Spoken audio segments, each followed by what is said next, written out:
Hello बच्चों, good morning and welcome back to standard 7th. Now we are in chapter number 5 that is lines and angles. बच्चों मैंने पिछले video जो आपको भेजा था वो इंट्रोडक्टरी पार्ट का था और इंट्रोडक्शन देने के बाद आज जो मैं 5.1 एक्सरसाइज का पूरा वीडियो भेज रहा हूँ जिसके सब बहुत ही इंपॉर्टेंट पॉइंट्स आपको नोट डाउन करने हैं। तो ये जो एक्सरसाइज है हमारी 5.1 वो बेसिकली जो मैंने आपको इंट्रोडक्शन पार्ट में जो vertically opposite angles, supplementary angles, complementary angles बार के बारे में बताया उसके बेस पर है। तो आपने जो इंट्रोडक्शन पार्ट वाला वीडियो देखा था, अगर वो अच्छी तरह से अगर नहीं देखा है, नहीं समझा है, तो पहले उसको अच्छी तरह से समझ लो, तो ये एक्सरसाइज बहुत आसानी से समझ में आएगी। ठीक है, तो let us start with question number 1 of 5.1 exercise, जिसमें आपको बताना है कि कॉम्प्लीमेंट्री एंगल्स फाइंड करने हैं। तो अलग अलग एंगल्स दिए हैं और आपको कॉम्प्लीमेंट्री एंगल्स फाइंड करने हैं। तो बहुत आसान है बच्चों। पहले में 20 डिग्री है, आपकी NCERT टेक्स्ट बुक में 5.1 एक्सरसाइज के बारे में बात कर रहा हूँ। फिर से मैं आपको याद दिला दूँ, तो 5.1 एक्सरसाइज में जो कॉम्प्लीमेंट्री एंगल्स दिए हैं उसमें 20 डिग्री दिया है। तो आपको पता है कि कॉम्प्लीमेंट्री एंगल्स का टोटल कितना होता है, तो आपको पता है कि वो कॉम्प्लीमेंट्री एंगल्स का टोटल 90 होता है। तो मुझे अगर 20 डिग्री का कॉम्प्लीमेंट फाइंड करना है तो मैं क्या करूँगा, 90 में से वो जो 20 डिग्री दिया है उसको माइनस कर दूंगा, तो आंसर आ जाएगा 70 डिग्री। Very simple. बस आपको कॉम्प्लीमेंट्री एंगल का टोटल पता होना चाहिए जो 90 डिग्री है, आपको पता है। तो इसी तरह बाकी के दो सम्स आप सॉल्व कर सकते हो। सेकंड में वही क्वेश्चन है लेकिन सप्लीमेंट्री का पूछा है। तो आपको पता है कि सप्लीमेंट्री एंगल का टोटल 180 डिग्री है। तो अगर सप्लीमेंट्री का 180 डिग्री है तो यहाँ पे पूछा है कि find the supplementary angles of given angles, तो यहाँ पे 105 पूछा है। तो अगर मुझे 105 का सप्लीमेंट चाहिए तो मैं क्या करूँगा, 180 में से 105 निकाल दूंगा। जैसे मैंने यहाँ 90 में से निकाला था, इस तरह मैं 180 में से 105 निकाल दूंगा, तो 75 degree will be my answer. Very simple बच्चों, बहुत ही सिंपल है। आगे बढ़ते हैं क्वेश्चन नंबर 3 की तरफ, जिसमें हमें पैर दी है, दो एंगल्स दिए हैं। देखो आपके सब में 65, 115, 63, 77, तो हर एक में पैर दी है। बस मुझे ये बताना है कि ये सप्लीमेंट्री है कि कॉम्प्लीमेंट्री है। बहुत ही सिंपल है। 65 और 115 का टोटल 180 होता है, तो वो सप्लीमेंट्री है। 63 और 27 का टोटल 90 होता है, तो वो कॉम्प्लीमेंट्री है। 112 और 68 का अगेन 180 डिग्री होता है, तो वो सप्लीमेंट्री है। 130 और 50 का भी 180 होता है, तो सप्लीमेंट्री है। 45, 45, 90 कॉम्प्लीमेंट्री है, और 80 और 10 90 degree again it's a complementary angles. तो जिसका टोटल 90 डिग्री आए वो कॉम्प्लीमेंट्री है, जिसका टोटल 180 आए वो 180 सप्लीमेंट्री है। क्वेश्चन नंबर 4 में ये बताया है कि find the angle which is equal to complement. मतलब क्या पूछ ये रहे हैं कि मुझे वो एंगल ढूंढना है जो अपने कॉम्प्लीमेंट एंगल से इक्वल हो।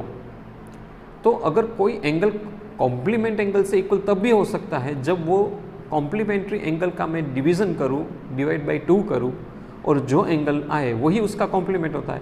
तो यहाँ पे मुझे पता है कि कॉम्प्लीमेंट्री एंगल का टोटल 90 है, तो 90 को मैं डिवाइड बाई 2 करूँगा तो आंसर क्या आएगा, 45। तो मुझे एंगल मिल गया 45।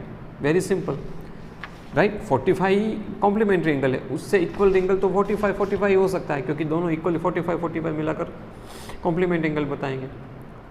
तो जब भी ऐसा क्वेश्चन पूछे तो आप कुछ मत करो, आपको टोटल कॉम्प्लीमेंट्री एंगल का टोटल पता होना चाहिए। जैसे यहाँ पे 90 डिग्री है वो आपको पता है, डिवाइड बाई 2 कर दो, दैट विल बी आंसर। इसी तरह क्वेश्चन 5 में वही पूछा है कि find the angle which is equal to supplement. तो हमें ये पता होना चाहिए कि सप्लीमेंट्री एंगल का टोटल कितना है। ऑलरेडी यू नो, मैंने बता ही दिया है, 180 degree divide by 2 that is 90 degree, तो वो एंगल है 90 डिग्री। Very simple.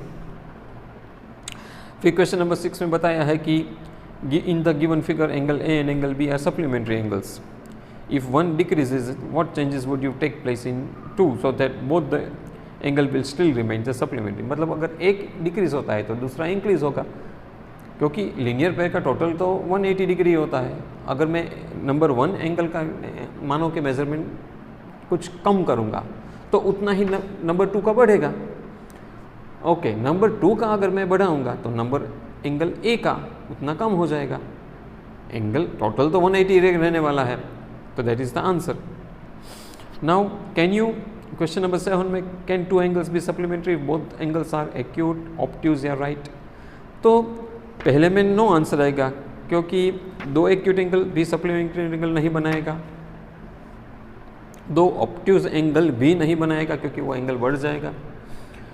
हाँ, दो राइट एंगल बनाएगा सप्लीमेंट्री, क्योंकि दो राइट एंगल मतलब 90 + 90 that is 180, that makes a supplementary angle. So third answer में राइट आएगा, बाकी की दो में रॉन्ग आएगा।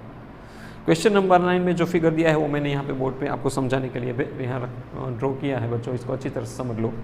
कुछ नहीं है, angle 1 adjacent to angle 2, angle 1 और एंगल 2 दोनों एडजस्टमेंट एंगल है, पूछ रहे हैं। यस है, क्यों? क्योंकि दोनों में वर्टेक्स कॉमन है, ये एंगल का और ये एंगल का वर्टेक्स कॉमन है, मतलब कोना कॉमन है।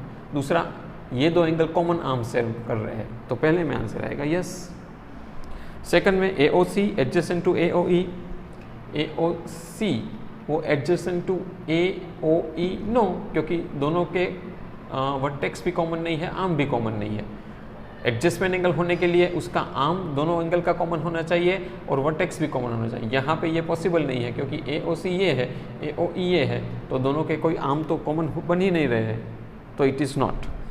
Third, do COE and EOD form a linear pair, तो COE ढूंढो आप, तो COE। और दूसरा पूछ रहे हैं EOD, EOD।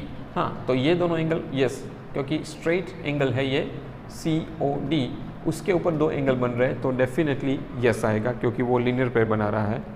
फिर are BOD and DOE supplementary, BOD आप ढूंढिए, तो BOD। और दूसरा पूछ रहे DOA, तो DOA। हाँ, ये दोनों सप्लीमेंट्री, यस सप्लीमेंट्री है, क्योंकि 180 डिग्री बनाएगा। देखो सिंगल लाइन पर है, अगर कोई एक स्ट्रेट लाइन पर कोई एंगल बनते हैं तो वो सप्लीमेंट्री भी है, लीनियर पेयर भी है, क्योंकि दोनों का टोटल 180 होता है। यहाँ पे देखो दोनों का 5 और 4 एंगल की मैं बात कर रहा हूँ, दोनों एक ही स्ट्रेट लाइन पर है, तो दोनों का टोटल 180 ही होना चाहिए, क्योंकि स्ट्रेट लाइन पर अगर कोई दो एंगल फॉर्म होता है तो इसका 180 डिग्री हमेशा टोटल होता है, इसलिए वो सप्लीमेंट्री है। और angle A is vertically opposite to angle 4, yes it is vertically, क्योंकि देखो दोनों ऑपोजिट एंगल है, एंगल A और एंगल ये, this are two vertically opposites, yes it is forming a vertically opposite angles. And what is the vertically opposite of angle 5? Angle 5 का vertically opposite angle होगा COB, क्योंकि angle 5 ये है तो उसका वर्टिकल एंगल, ये दोनों साथ में 2 और 3 COB बनाता है। या तो आप एंगल 2 और एंगल 2 प्लस एंगल 3 लिखिए, या COB लिखिए, दोनों का आंसर सही है, यस इट फॉर्म्स।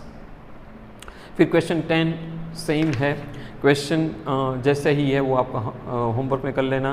क्वेश्चन 11 जो है पूछा है कि in the following angle A adjacent to angle 2, no it is not, क्योंकि दोनों के वर्टेक्स भी सेम नहीं है, अगर और आर्म भी सेम नहीं है, तो कहाँ पे वो एडजेसेंट एंगल बनेगा? एडजेसेंट एंगल होने के लिए वर्टेक्स और आर्म कॉमन, यहाँ तो वर्टेक्स ही अलग अलग है दोनों के, तो it does not form. Question 12 में find the value of XYZ, वो भी सेम टू सेम जो मैंने एंगल क्वेश्चन नंबर 9 समझा है उसके बेस पर ही है, क्वेश्चन नंबर 14 भी उसके बेस पर है, तो मैं यहाँ पे जो मेन क्वेश्चन है वही आपको ले रहा हूँ, तो वो भी बहुत आसान है, आप ढूंढ सकते हो, क्योंकि मैंने वर्टिकली ऑपोजिट का एंगल्स के कॉन्सेप्ट समझाए थे। इंट्रोडक्टरी पार्ट का वीडियो चेक कर लेना ज़रूर, ये सम सॉल्व कर पाओगे आप। फिल इन द ब्लैंक्स के हम जल्दी एक रिफ़र कर लेते हैं।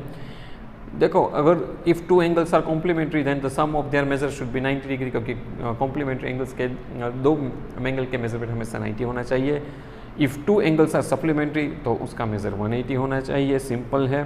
To angles forming a linear pair are हमेशा सप्लीमेंट्री होते हैं, तो उसका आंसर है supplementary. If two adjacent angles are supplementary then form linear pair, बरोबर ने। अगर दो एडजेसेंट एंगल है वो सप्लीमेंट्री बना रहा है, मानो मतलब 180 बना रहा है, तो 180 डिग्री तो लीनियर पेयर ही होता है, तो इसका आंसर लीनियर पेयर। और if two lines intersect at a point then the vertically opposite angles are always equal, simple सी बात है, इक्वल आंसर आएगा।